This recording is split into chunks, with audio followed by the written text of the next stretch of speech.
je suis Sébastien Natureau, naturopathe et aromathérapeute et je suis ravi de vous inviter, de vous accueillir surtout à ce nouveau live qui commence à l'instant et nous allons parler aujourd'hui des eaux florales ou autrement dit des hydrolats. Bonjour à ceux qui viennent d'arriver, bonjour au tout premier, installez-vous, bienvenue, je souhaite passer un petit moment avec vous, si vous le voulez bien, et je souhaite, si vous voulez, partager des informations, partager des connaissances, partager des astuces avec, surtout, autant que possible, la thématique des hydrolats, ou autrement dit, les eaux florales. Donc, si ce thème vous convient, eh bien, installez-vous et restez, surtout, avec nous. Et bien sûr, si vous avez des questions à ce sujet, eh bien, ce sera avec un grand plaisir que je pourrai vous y répondre. Donc, moi, je voulais quand même faire un petit topo, voilà, un petit tour de piste, pour expliquer, parce que c'est souvent une famille qui est mal connue, ce que sont les hydrolats. Alors, les hydrolats, donc, vous l'avez compris, on appelle ça aussi les eaux florales. Bonjour à tous ceux qui viennent encore. Donc, les hydrolats et les eaux florales, c'est la même chose. En fait, historiquement, enfin, au départ, c'était un petit peu différent dans le sens que eau florale, c'est bien les eaux qui sont chargées de principes actifs d'une plante, mais qui venaient de la fleur, de la partie de la sommité fleurie. Qu'on appelle la sommité fleurie. Alors que les hydrolats, ça concerne un petit peu tout, voilà, y compris si on fait de l'hydrolat de bois, de cèdre par exemple, ce sera un hydrolat, alors que pour une lavande, on appellera ça plutôt une eau florale. Cela étant, aujourd'hui, ça devient quelque chose d'assez commun et on fait pas trop la différence. On appelle ça hydrolat ou eau florale, et suivant les marques, eh bien, on va utiliser une appellation ou une autre, mais on parle bien finalement de la même chose, de cette belle eau qui se charge de principes actifs d'une plante au moment de la distillation. Et c'est la partie hydrophobe des molécules, hydrophile des molécules que l'on garde, alors que les molécules hydrophobes, elles vont se regrouper en essence, ce qu'on appelle les huiles essentielles. Voilà, donc ça c'est pour le petit chapitre introductif, si vous voulez, pour savoir de quoi on parle avec les eaux florales. Et puis du coup on a donc des eaux qui sont chargées de principes actifs de plantes, qui ont le grand intérêt de ne pas être difficile d'accès et difficile d'usage parfois comme le peuvent être certaines huiles essentielles. En tout cas, on n'aura pas besoin d'avoir toutes ces précautions d'usage, comme je le dis, avec les hydrolats, et qui en font donc des produits qui sont tout à fait intéressants, même remarquables pour tout type de population, du tout petit au plus âgé. On est là sur des produits qui sont avec un degré de dangerosité extrêmement faible.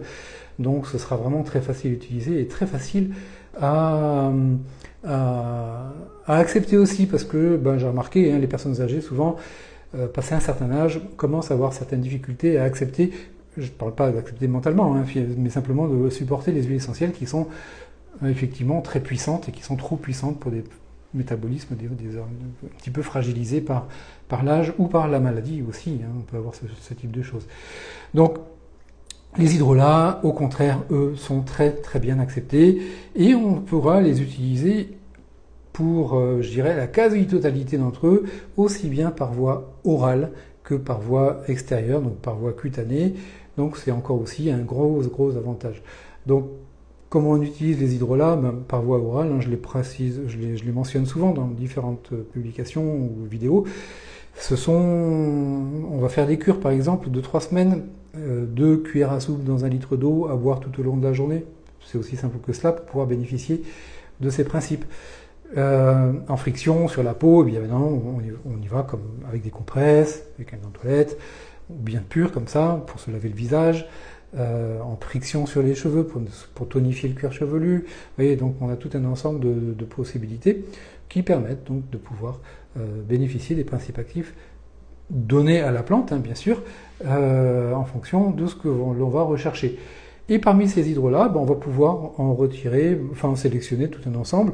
Donc là, j'ai mentionné à l'instant des hydrolats pour aider à perdre du ventre. Alors, la perte de poids, de volume de ventre, où ce sera plutôt on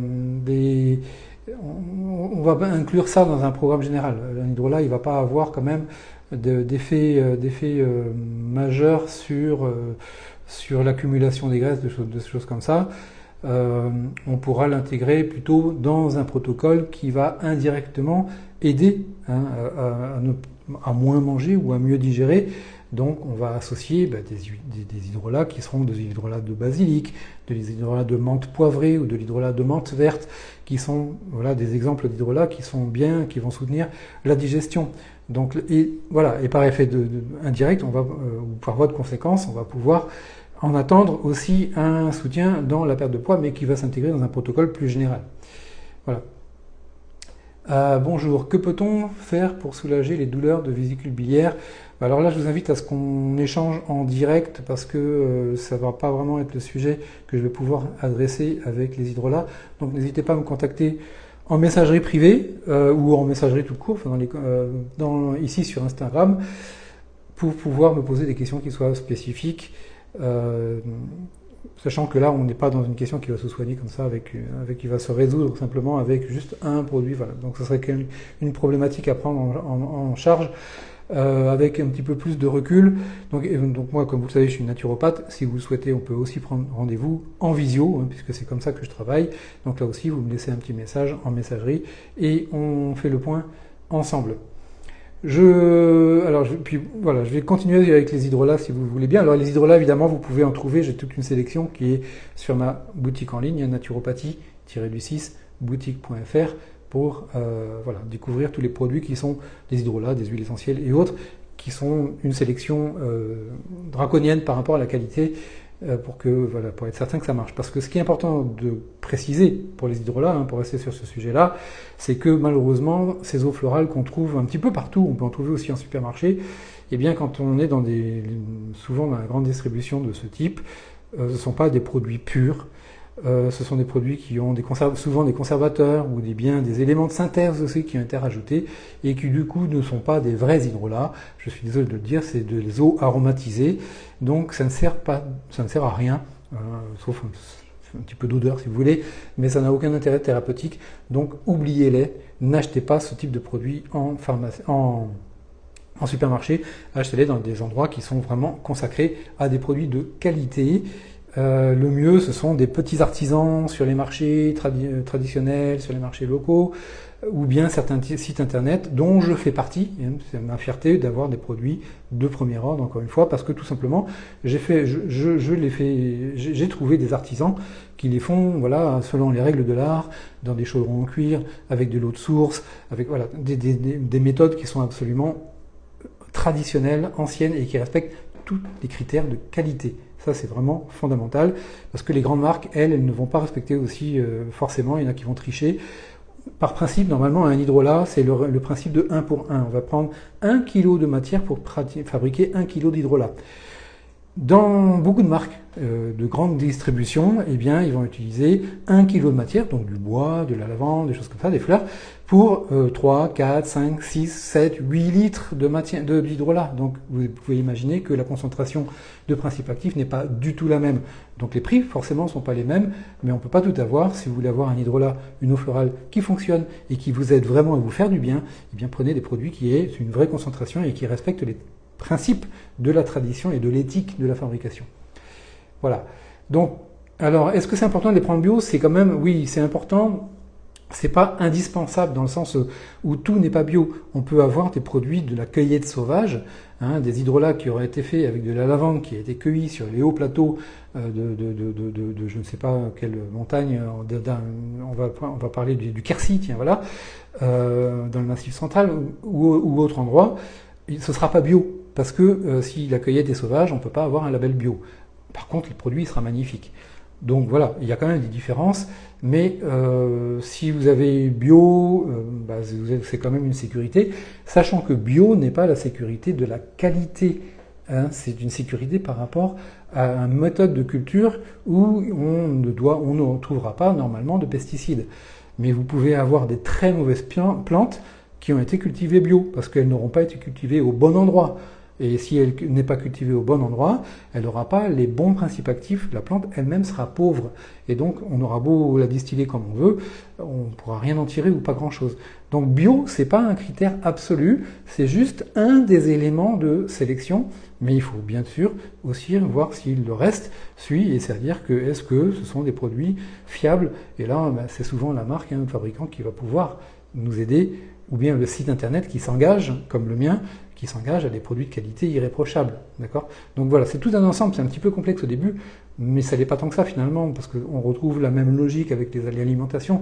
Enfin, on est toujours dans la même démarche de qualité, donc de savoir d'où viennent les éléments et comment ils ont été préparés, produits, etc. En tout cas, c'est une très bonne question, je vous en remercie. Je continue. Alors, est-ce qu'il y a d'autres questions sur ce sujet? Un conseil pour les migraines chroniques. Donc là, pareil, je vais vous demander de me contacter en privé pour que je puisse vous répondre, puisque c'est malheureusement pas le sujet d'aujourd'hui. Voilà, donc je vais continuer à vous présenter quelques hydrolats comme ça, un petit peu à la volée, parce qu'il y en a énormément, hein, surtout les hydrolats, c'est quand même assez facile à produire, donc on peut en trouver de beaucoup de plantes, et beaucoup plus qu'on en trouve avec les huiles essentielles. Moi, j'aime bien l'hydrolat, alors je vais parler de quelques grands classiques, hein, c'est un petit peu un chapitre découverte que je voulais faire aujourd'hui, donc on va parler de l'hydrolat de bleuet. Alors contre les reflux, je vais vous proposer un hydrolat, je vais y venir, tiens. Le bleuet, ça c'est vraiment l'hydrolat qu'on utilise pour la santé des yeux. C'est vraiment un geste d'hygiène, j'allais dire quotidienne, qu'on pourrait utiliser. On prend de l'hydrolat de bleuet, alors évidemment toujours pareil, hein, de très bonne qualité, et on le met dans un petit spray. Et se faire simplement un spray dans les yeux pour se nettoyer les yeux. Le bleuet, c'est vraiment une plante qui va soutenir, purifier l'œil, soutenir la tonicité de l'œil et l'aider dans toute son activité au point que les spécialistes la décrivent comme tout à fait capable de prévenir les problèmes ou de soulager les problèmes de type glaucome, conjonctivite, etc., etc. Donc on est vraiment sur une prise en charge de la santé de l'œil et c'est fondamental si vous avez des yeux fragiles, si vous avez une fragilité oculaire. Pensez, je dirais, quotidiennement à vous soulager l'œil ou à vous soutenir l'activité de l'œil avec le bleuet. Ça peut être en compresse posée sur les yeux fermés ou, comme je le disais, en nettoyage en spray. Ça peut être aussi un bain d'œil. Vous prenez un petit verre, hein, comme un petit shot là, vous mettez de l'hydrolat de bleuet pur dedans et vous l'appliquez sur l'œil en versant la tête en arrière pour pouvoir vous imprégner l'œil de cet hydrolat. Donc vous faites un bain pendant 1 minute, voilà, et ça vous fait un très bon bain de santé pour votre œil. On m'a posé la question, donc ça c'est le bleuet, on m'a posé la question sur les reflux. On pourrait en citer plusieurs, je vais en citer un que je trouve remarquable, qui est l'hydrolat d'Achillée millefeuille. Achillée, c'est comme le prénom, Achille, millefeuille comme un millefeuille, Achillée millefeuille. Et son hydrolat, c'est un hydrolat qui a beaucoup d'intérêt, qui est anti-inflammatoire, qui est hémostatique, qui est cicatrisant, qui est détoxifiant, qui est excellent pour tous les problèmes gynécologiques de type douleur prémenstruelle, donc SPM, hein, syndrome prémenstruel, mais aussi ménopause, etc. Donc tous les problèmes liés à la sphère gynécologique, c'est un hydrolat qui va pouvoir soulager. Et c'est aussi un hydrolat qui est remarquable pour pouvoir soulager les douleurs gastriques et les reflux. Donc à essayer, bien évidemment, on va prendre par voie orale, comme je l'ai dit tout à l'heure, 2 cuillères à soupe dans 1 litre d'eau à boire tout au long de la journée. Vous faites des cures de 3 semaines et vous verrez à quel point vous allez vous imprégner de cette belle eau chargée en principes actifs. Et donc voilà, avec celui-là, hydrolat d'Achillée millefeuille, on est vraiment sur une ressource qui est tout à fait polyvalente et très intéressante. Alors ici, j'ai une question. Pour les rides et les relâchements cutanés, est-ce qu'il y a un hydrolat à privilégier? Alors, j'aurais tendance à aller proposer. Alors il y a plusieurs axes qu'on pourrait utiliser. Il y a l'hydrolat de lavande, hein, bien sûr, qui est très bon pour pouvoir soulager, dynamiser hein, la peau, pardon. C'est un hydrolat qui est calmant, qui est purifiant, donc qui va nettoyer, qui est adoucissant, donc aussi pour les peaux acnéiques, qui est cicatrisant également. Pardon. Donc voilà, ça c'est un premier hydrolat qu'on va pouvoir utiliser aussi en soins quotidiens pour la peau. On va pouvoir penser à l'hydrolat bien sûr de géranium, hein, qui est comme de même que l'huile essentielle, c'est un remarquable. Les géraniums, c'est vraiment un ami de la peau, hein, c'est remarquable. Donc faire se nettoyer le visage tous les soirs par exemple avec du géranium. On va pouvoir aussi penser à l'hydrolat d'Hélichrys italienne, qui elle, comme son homologue d'Immortelle Italie, hein, c'est la même chose, Immortelle Italie. Donc l'hydrolat d'Immortelle ou d'Hélichrys, hein, selon l'appellation qu'on va lui utiliser, c'est la même chose. Elle a un effet qui va pouvoir dynamiser la peau. et donc activer la circulation sanguine et donc du coup de ce fait pouvoir aussi aider à travailler contre l'oxydation qui est là qui est un petit peu responsable, qui est carrément responsable de l'oxydation et donc le vieillissement de la peau. Et bien évidemment, on va utiliser aussi de l'hydrolat, encore plus de carottes. Voilà, donc je l'ai dit un petit peu au kilomètre comme ça, mais à la fin, finalement, si j'en ai deux à privilégier, je vais privilégier l'hydrolat de carotte et l'hydrolat de géranium dans cette question d'activation et de soutien de la peau. Alors, est-ce qu'il y a une autre question? Sinon, je continue un petit peu mon tour de piste. Alors, pour le sommeil des enfants, on va tout à fait pouvoir utiliser des hydrolats, alors en fonction de l'âge, mais bon, après, à la limite, enfin, je dirais une fonction de l'âge, mais pourquoi pas forcément finalement. Alors, les premières, l'hydrolat de camomille romaine, bien évidemment, l'hydrolat de camomille romaine, ça, c'est même des tout petits, ils vont pouvoir en boire, et c'est aussi bien contre les spasmes, contre c'est apaisant, si vous voulez, donc ça apaise tous les problèmes. Un nourrisson qui a les dents qui commencent à pousser, donc ça fait mal, on va pouvoir lui frictionner la gencive avec de l'hydrolat de camomille romaine. On appelle ça aussi la camomille noble, c'est la même chose. Donc en hydrolat, pas les hydrolats essentiels, on est bien d'accord, c'est jamais pour un bébé. Par contre, un hydrolat, oui, certaines hydrolats vont pouvoir être utilisés pour un bébé, et c'est le cas. Donc en friction sur les gencives pour soulager au moment où les dents commencent à percer. Une cuillère à café dans le biberon pour pouvoir apaiser les spasmes digestifs du bébé qui a du mal à supporter le lait. Et puis bien évidemment, on va pouvoir ça va être aussi un anti-inflammatoire cutané, donc aussi pour apaiser la peau du bébé, d'un enfant. Et du coup, pour un enfant aussi, on va pouvoir, comme c'est un apaisant, eh bien ça va pouvoir apaiser dans le sommeil. Donc pourquoi pas, dans ces cas-là, pour un enfant, on ne va pas prendre peut-être des posologies aussi élevées que je disais tout à l'heure, on va juste penser en fonction de l'âge, s'il est petit ou tout petit, à une cuillère à café dans un fond d'eau, le soir, par exemple, au moment de se coucher. On va commencer comme ça. Pour un enfant qui aura 5-6 ans, on va commencer comme ça. Si ça ne suffit pas, on pourra passer à 2 cuillères à café ou bien une cuillère à café matin et soir et voir comment il réagit. Il faut y aller doucement, mais ça va de toute façon apporter quelque chose. On va pouvoir penser dans le même esprit, de la même manière, pour apaiser, pour accompagner le sommeil, cette fois-ci uniquement. C'est dans ce cadre-là. L'hydrolat de lavande fine, bien sûr, on va pouvoir utiliser. De l'hydrolat de rose, l'hydrolat de rose de Damas, qui pourra aussi être un très très bon calmant. De l'hydrolat de fleur d'oranger, un magnifique hydrolat à utiliser. Et je le mettrai peut-être encore plus, recommandé au même titre que la camomille noble. Ce sont vraiment des hydrolats qui sont très doux et très apaisants, encore une fois. Donc attention, j'insiste, comme je le disais tout à l'heure, les hydrolats, on ne les achète pas au supermarché. Tant pis pour si je fais des mécontents, mais parce que les hydrolats au supermarché, je suis désolé, je n'ai aucune garantie de leur qualité.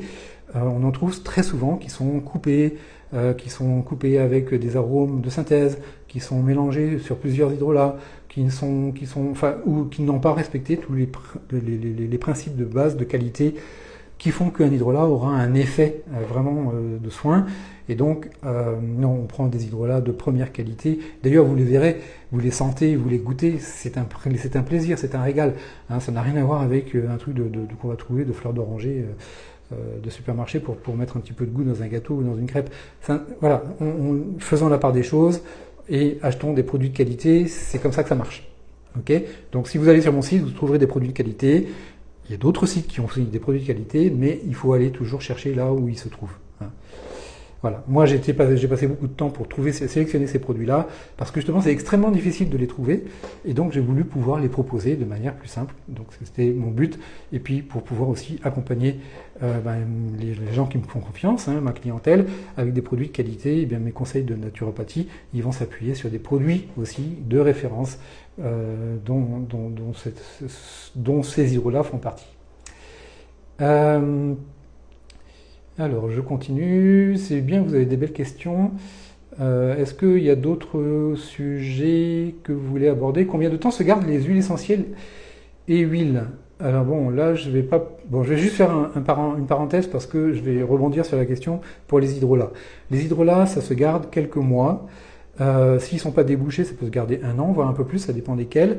Donc dans tous les cas, ce sont des produits qui ont quand même une durée de vie assez faible parce que c'est de l'eau et donc il y a une oxydation qui est possible et puis une prolifération bactérienne qui est possible. Donc quand vous avez un hydrolat, vous le gardez ensuite, vous l'ouvrez, vous le gardez impérativement au frigo pour pouvoir le garder le plus longtemps possible. Pour savoir si l'hydrolat est toujours bon, ça se fait déjà au goût et à l'odeur. Est-ce qu'il y a le goût et l'odeur qui ont bougé? Si c'est oui, ça veut dire qu'il y a eu de l'oxydation, donc il est plus bon. Ensuite, ça se retrouve aussi à la clarté de la lumière, c'est-à-dire que vous passez devant la bouteille devant la lumière, et si l'hydrolat est parfaitement neutre, c'est-à-dire qu'il n'y a rien, hein, il est parfaitement limpide, c'est-à-dire que l'hydrolat est bon. Si vous voyez des petites choses qui se baladent à l'intérieur, ben c'est comme de l'eau, hein, c'est qu'il y a une prolifération bactérienne, donc ce sont tout simplement les bactéries qui commencent à être nombreuses et donc on finit par les voir, et ça veut dire que cet hydrolat, eh bien, il n'est plus bon à l'utilisation, à la consommation, donc malheureusement on le jette et on en prend un nouveau flacon. Les huiles essentielles, ça se garde très longtemps, plusieurs années, de 3 à 10 ans, voire plus, 3 ans pour les agrumes, 5 ans en moyenne, et 10 ans pour les origans et autres huiles essentielles très puissantes, très fortes. Et puis les huiles végétales, ça dépend lesquelles. Mais là, je ferai un autre sujet plus tard sur les huiles végétales pour vous répondre, parce que là, le sujet est plus riche, mais beaucoup d'huiles végétales sont comme les hydrolats, fragiles à l'oxydation, et donc on va quand même les garder au frigo pour pouvoir les protéger le maximum, pour énormément d'huile végétale. Je continue, je reviens sur les hydrolats, si vous me permettez, et essayez, autant que possible, d'axer les questions sur les hydrolats, parce que ça me permet, moi, d'avoir un sujet qui soit cohérent, et après, le replay, puisqu'il sera publié tout à l'heure, le replay, il sera aussi intéressant à suivre sur une thématique donnée. Donc, je continue avec quelques exemples j'ai parlé de la fleur d'oranger, tiens, je voulais continuer, je voulais faire approfondir un petit peu plus, parce que pour moi, c'est un hydrolat qui est magique. Hein, il est magnifique, et il est magnifique parce qu'il est extrêmement apaisant. J'ai parlé de la camomille noble tout à l'heure, et c'est le cas, qui est aussi là pour apaiser, pour calmer. Mais voilà, on est dans une époque où le stress est vraiment intense, faut bien le dire, et on a besoin de ressources et des ressources douces et des ressources naturelles qui vont éviter les recours à tous les anxiolytiques autant que faire se peut. Évitons cela pour ne pas tomber dans d'autres excès. Donc voilà, la fleur d'oranger, ça va jamais être un excès. Ça n'est pas un anxiolytique, mais c'est un sédatif, c'est un calmant. Hein. Il va avoir, alors j'ai dit c'est pas un anxiolytique parce que c'est pas un médicament, mais il a quand même cet effet d'antidépresseur léger. On va pouvoir penser donc évidemment au stress, à l'anxiété, à l'angoisse, tous les problèmes de sommeil, les problèmes d'agitation aussi, les bébés qui sont agités, on va pouvoir leur faire respirer déjà de l'hydrolat, on va pouvoir mettre un petit peu dans l'eau de son bain, on va pouvoir mettre en compresse si ça va lui faire du bien aussi, d'ailleurs ça va le calmer, et puis lui faire boire si c'est un bébé une cuillère à café. Aussi, ça pourrait être, pourquoi pas, mélanger dans de l'eau, mélanger dans du petit sirop, mélanger dans son lait, ça dépend ce qu'il boit. Et puis, voilà, ça apporte du calme, de la sérénité, mais ça c'est vrai pour les enfants, mais c'est vrai bien sûr pour les adultes, au point que, voilà, dans l'énergie, dans le côté énergétique, on associe souvent la fleur d'oranger, l'hydrolat de fleur d'oranger à justement ressortir, calmer, mais pas calmer seulement des agitations, mais aussi calmer des colères, et des vieilles colères, des colères qui remontent à l'enfance, des choses qui sont enfouies, qui nous font que tous les matins, on aura du mal à se lever ou à se lever heureux parce qu'il y a quelque chose qui nous travaille depuis très très longtemps. Eh bien, des cures d'hydrolat de fleurs d'oranger, à ce moment-là, on va vraiment faire des cures, eh bien, ça fait beaucoup de bien. Alors, habituellement, on va faire des cures d'hydrolat parce que le temps que ça pénètre, que ça agisse, on va pouvoir avoir un effet rapide, mais pour que ça s'installe vraiment dans la durée, on va recommander des hydrolats, des cures d'hydrolat. Et quand on est dans le domaine un peu de sommeil, d'agitation, d'angoisse et voire de problèmes, de questions psycho-émotionnelles, là on n'hésitera pas à faire des cures de jusqu'à 40 jours, un peu plus qu'un mois, pour pouvoir vraiment en bénéficier pleinement. Donc c'est encore une fois une belle recommandation pour moi que d'utiliser la fleur d'oranger parce que ça fait énormément de bien. Je regarde si j'ai d'autres questions, parce que j'ai vu que ça défilait pas mal à nouveau. Non, je pense que j'ai répondu à tous. Alors si j'ai loupé des questions, merci de les reposer parce que je les ai perdues un petit peu dans le fil. Et en attendant, je continue pour d'autres sujets, pour d'autres. Alors on a vu la question de la peau tout à l'heure, on a vu pour pouvoir calmer, donc j'ai parlé du sommeil. Et puis alors évidemment, on va pouvoir aussi parler de vertus beaucoup plus... là, c'est bientôt le printemps, mais c'est pas encore fait. Donc on va pouvoir parler aussi des problèmes qui est liés à des infections de type ORL ou autre. Et là, il y a un hydrolat qui est particulièrement intéressant, c'est l'hydrolat d'inule odorante. Inule, I-N-U-L-E, odorante, voilà. Donc hydrolat d'inule odorante. Alors ça, elle a une odeur qui est assez agréable, en plus c'est assez une odeur fraîche, un peu épicée, et un goût qui est plutôt sympa. Ça rappelle un petit peu la cerise au goût, et du coup c'est plutôt une bonne idée parce que l'hydrolat d'inule odorante, c'est un petit peu le sirop pour la toux qu'on va utiliser. On va le boire, on peut même le boire comme ça. Alors on va prendre une cuillère, 2 cuillères à soupe, pas plus, ça suffit, pour pouvoir justement soigner les problèmes de gros rhume qu'on aura eu, de problèmes de toux, de problèmes de gorge, donc, et puis problèmes sur les bronches. Donc c'est vraiment cet hydrolat, ça va fluidifier les mucosités, ça va fluidifier aussi, là les mucosités c'est dans les bronches, mais ça peut être aussi dans les sinus. Donc on va utiliser ça en application, si on a vraiment les sinus qui sont enflammés, se faire des compresses d'hydrolat d'inule odorante. On peut aussi le faire le faire chauffer légèrement pour pouvoir en faire des inhalations. On peut aussi faire comme ça. Alors pas bouillir, ça serait beaucoup trop violent, mais suffisamment chaud pour qu'il puisse quand même être un petit peu plus puissant au niveau de l'évaporation et vraiment se faire des brumes comme ça, des séances de brumisation, voilà, avec cet hydrolat qui s'évapore et donc on va pouvoir respirer à plein nez et à plein poumon. Donc ça aussi c'est une très très belle utilisation. Ça va être décongestionnant en fait, c'est un petit peu le mot-clé par rapport à tout ça.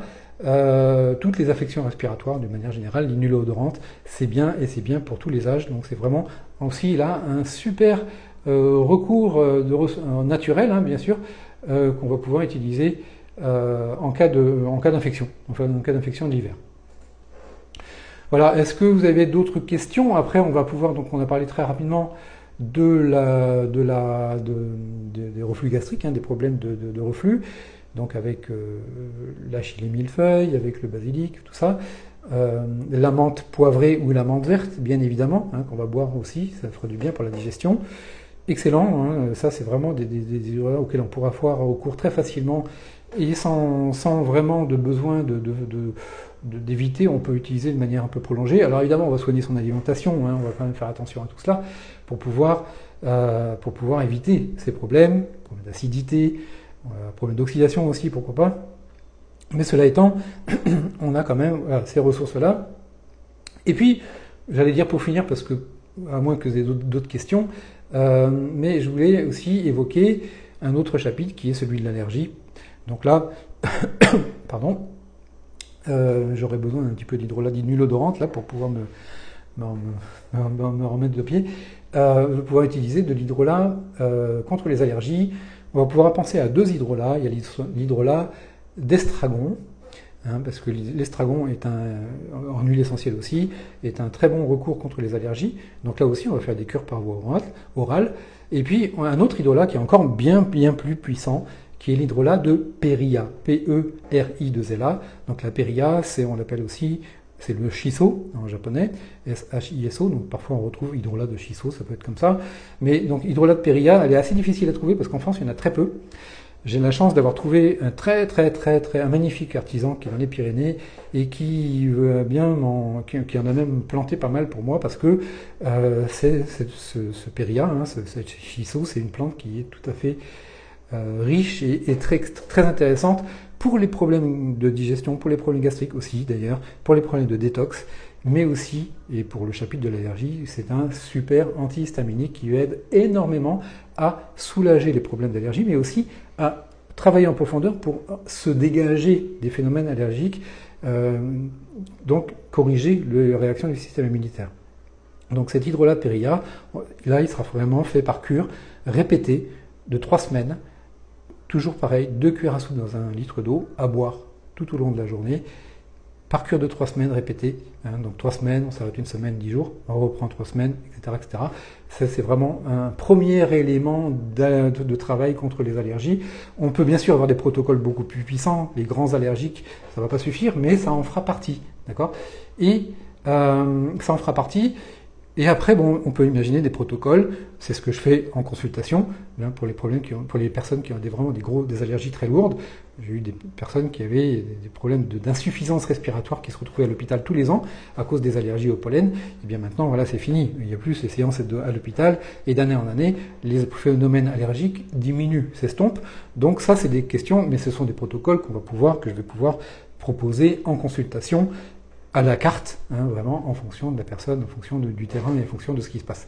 Donc sachez-le, si vous êtes concerné, que c'est des choses qui peuvent se travailler avec patience, mais avec efficacité dans le cadre de la naturopathie. Donc prenez conseil avec moi si vous le souhaitez. Vous me laissez un message, on prend rendez-vous, vous me laissez un message sur la messagerie, ici, et puis voilà, on échange et on continue, on prend rendez-vous et on met tout ça en place. Donc mon site naturopathie-boutique.fr, ça sert pour trouver tous les produits dont j'ai parlé et puis beaucoup d'autres bien sûr, de première qualité avec des valeurs thérapeutiques pour tous. Et puis voilà, après j'ai aussi des formations sur les huiles essentielles, des programmes de formation. Si vous le souhaitez aussi vous familiariser avec les principes de base de la naturopathie, j'ai aussi des formations sur abonnement, cette fois-ci qui sont tout simples. Donc là, si ça vous intéresse, faites-moi un petit message en messagerie, je vous en donnerai un petit peu plus. Voilà, donc j'ai pas mal de choses que je peux vous proposer aussi pour vous aider et à vous accompagner à pouvoir trouver une certaine autonomie finalement dans la santé naturelle, parce que c'est ça qui est important, c'est d'être autonome, ne pas être dépendant ni d'un médecin ni d'un naturopathe pour simplement prendre soin de vous au quotidien et éviter d'être malade. La question, elle n'est pas de se faire de l'automédication, elle est d'avoir de savoir utiliser les ressources naturelles pour être en forme. Et à partir de ce moment-là, il n'y a plus de problème. J'ai vu passer une question qui était: les hydrolats pour la peau doivent-ils aussi se garder au frigo? Absolument, tous les hydrolats doivent se garder au frigo, il n'y a pas d'exception, parce que, encore une fois, ce sont des eaux qui sont très fragiles. Je rappelle le principe de fabrication. La fabrication d'un hydrolat, d'une eau florale, on utilise un alambic. Dans cet alambic, on met de la matière végétale, du bois, des fleurs, des feuilles, etc., en fonction de la nature de la plante, et on fait chauffer de l'eau, donc la vapeur d'eau passe à travers cette masse végétale, et en passant à travers, les principes actifs des plantes sont récupérés dans la vapeur d'eau. Et en refroidissant, dans le cas des hydrolats, cette eau qui s'est chargée de molécules hydrophiles, devient un hydrolat, donc très, très intéressant, très riche des propriétés de la plante, d'une partie des propriétés de la plante, puisqu'on ne récupère pas toutes les molécules, mais une partie des molécules, donc une partie des propriétés de la plante. Et comme c'est de l'eau, même si on a utilisé de l'eau qui a bouilli puisque c'est la vapeur d'eau, donc l'eau elle était propre au départ, mais ça reste que de l'eau. Donc elle a une fragilité aux bactéries tout simplement. Donc ces bactéries, si on garde un hydrolat trop longtemps, ou si on le conserve mal, c'est-à-dire qu'on le laisse en température ambiante, voire en pleine lumière, aussi, la lumière c'est aussi un élément défavorisant, on va altérer la qualité. Et donc la prolifération des bactéries sera là, en plus de l'oxydation qui est le contact avec l'oxygène. Et l'oxydation, c'est comme une huile végétale qui va rancir, c'est comme un légume qui va noircir, que c'est comme un métal qui va rouiller. Pareil, l'hydrolat il va s'oxyder et il va aussi tourner, donc comme on dit, et donc perdre ses capacités, de ses propriétés. Voilà, ça c'était effectivement un bon rappel par rapport à la qualité, puisque c'est maintenir la qualité du produit qui est important pour pouvoir s'en servir. Voilà, est-ce que vous avez d'autres questions? Je voulais m'arrêter là en ce qui me concerne. On a fait déjà, je voulais pas que ce soit trop long non plus. Donc je vous rappelle, il y a beaucoup d'hydrolats, on en trouve bien de très beaux sur les marchés locaux, quand vous allez là où, à proximité de là où il y a des producteurs, bien sûr. Et c'est là où on trouve de très beaux produits qui sont difficilement trouvés sur le marché parce que ce sont toutes des toutes petites productions. Donc moi j'ai la chance de travailler avec plusieurs producteurs, donc de les réunir sur mon site et de pouvoir aussi pouvoir proposer des produits qui sont que vous trouverez rarement près de chez vous, hein, surtout si vous habitez en agglomération. Donc voilà, c'est pour ça que j'ai fait ce site. C'est pour cela aussi que je suis aussi content de pouvoir vous les proposer et vous encourager à les utiliser. Alors, ces produits qui sont sur mon site, ou bien sûr si vous avez des producteurs, des marques que vous connaissez bien et qui proposent des produits de très bonne qualité, bien sûr c'est cela qu'il va falloir utiliser. Mais en tout cas, les hydrolats, pour résumer, c'est vraiment un accompagnement qui est valable pour les tout petits comme pour les très âgés, en passant par tous les âges et tous les métabolismes, quels que soient, et même si vous avez des problèmes, de nombreuses pathologies de type asthme, de type problèmes neurologiques, etc., ce sera beaucoup plus facile d'utilisation qu'une huile essentielle ou que d'autres ressources naturelles parce que on est quand même dans une faible dilution, dans une faible concentration, donc beaucoup plus doux, beaucoup plus respectueux de métabolisme. Mais cela ne signifie pas qu'il n'y a pas d'effet, cela ne signifie pas que c'est pas efficace. Hein. C'est simplement un autre moyen d'action qui va travailler en profondeur, en douceur, mais avec une vraie efficacité. Merci à vous, oui, merci pour ces conseils judicieux, écoutez, c'est avec grand plaisir. Merci pour vos remerciements et de votre fidélité, votre écoute. Je vous laisse reprendre le cours de votre journée. Merci infiniment, à très bientôt. Si je ne fais pas d'erreur de manip, comme ça m'arrive régulièrement, je publie ce live en replay dans quelques minutes et je vous dis à très bientôt et n'hésitez pas à me contacter si vous avez d'autres questions, ce sera avec grand plaisir. Merci beaucoup, au revoir.